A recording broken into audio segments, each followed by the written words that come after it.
Well, it's a very good morning from him, and of course, it's a very good morning from me. Hope you're well. Welcome to my mortgage live stream. Welcome to the wettest day on earth.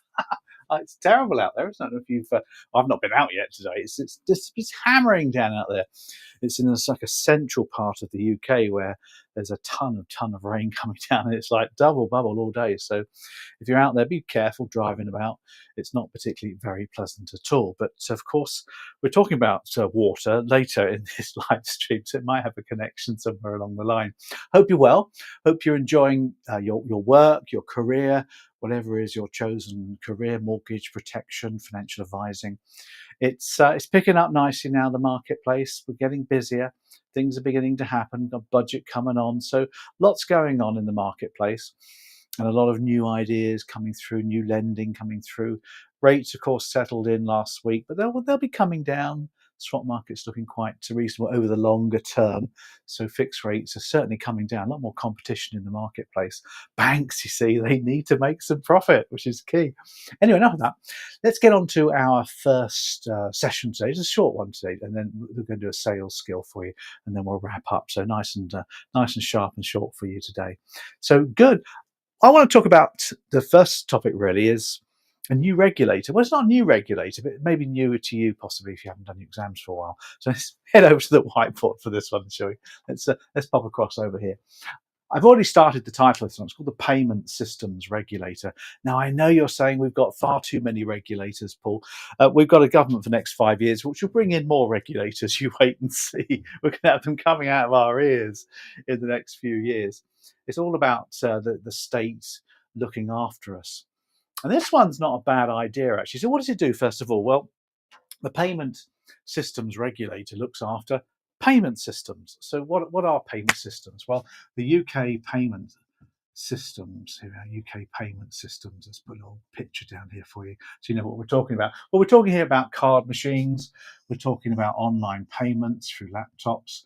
We're talking about chip and pin machines when you go into a shop and you give them your card, and just put your little card in there for you, or you do your contactless as well, or you use your mobile phone maybe to make payments. We all do it now. It's all quite ubiquitous now, isn't it? That this is how we make payments.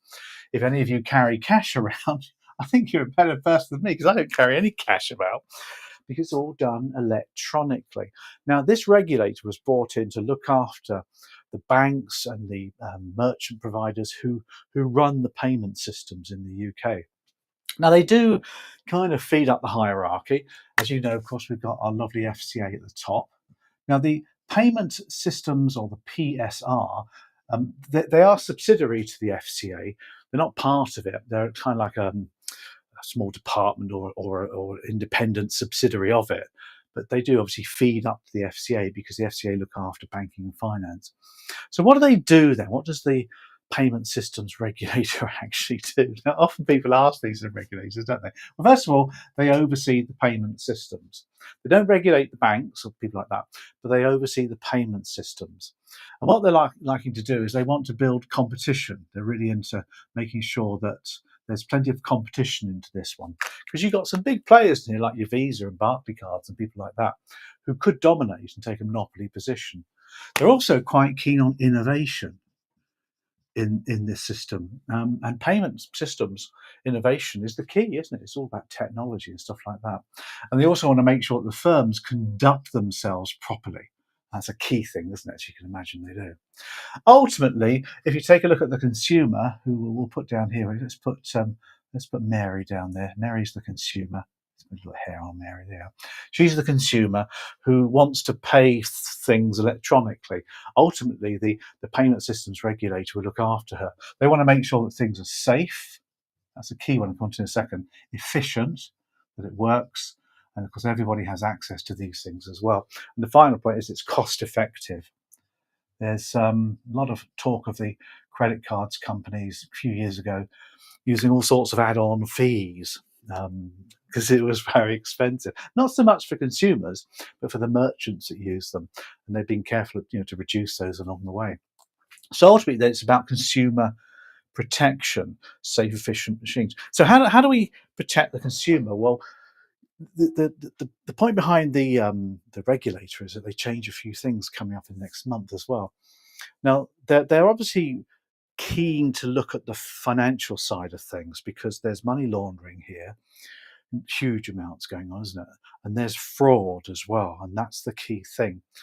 And what it's trying to do now is to prevent fraud, because you've probably heard of somebody somewhere along the line, your family, who's had come sign what they call it, sort of authorized push payment fraud, isn't it? Where you get a phone call and they try and get you to say, you're there from your bank, and they ask for your PIN numbers or various other codes. So they carry out transactions on your behalf with your authorization. That's the thing.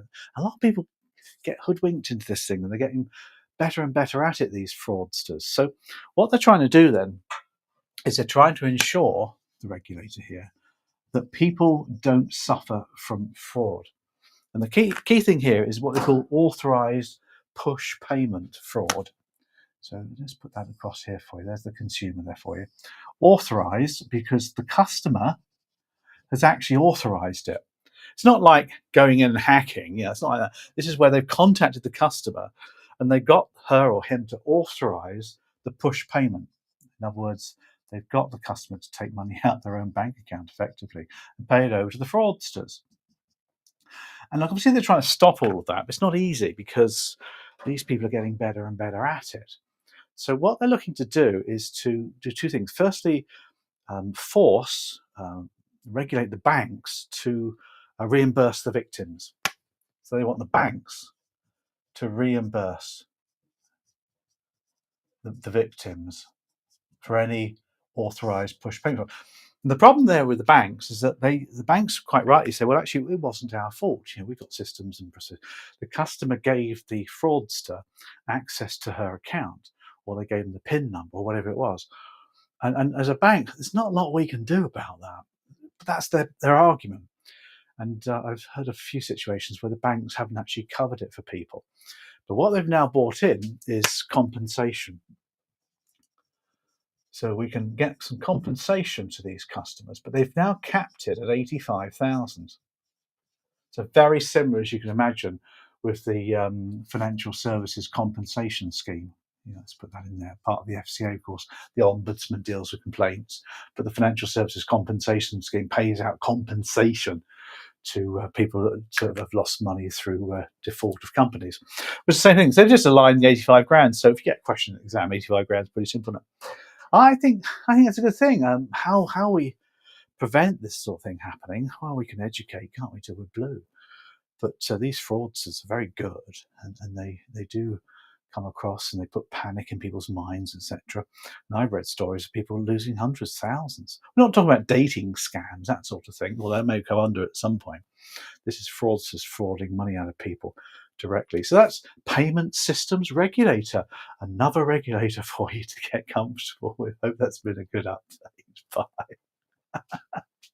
There you go. There you go. Just a short session there for you on that one. Nice little one. Got a little sales tip for you now to help you in your business as always, and then we'll wrap up and wish you all the best for next week. So let's talk about sales now, as we always do at this sort of time in our live streams. Now, this particular sales skill is called "What are you comparing that to?" That's the title of this one. Now, this is all about how to overcome any fee objection that you might get. Now, we've just received our water bill from Severn Trent Water, which is £45 a month, payable by direct debit.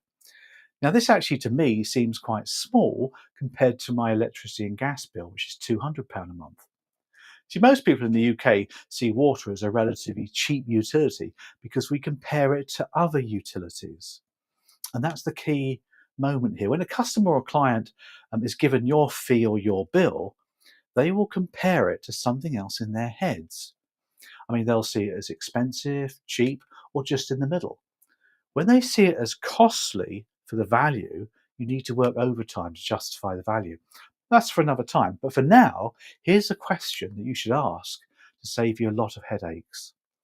May I ask, what are you comparing that to?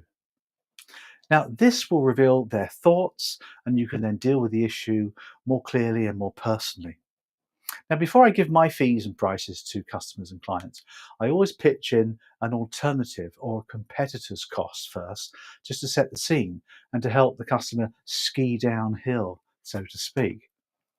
For example, when I give my daily rate, I'll point out that somebody like PwC will invoice you for about £3,000 per day for the same outcome using people with probably less experience than me.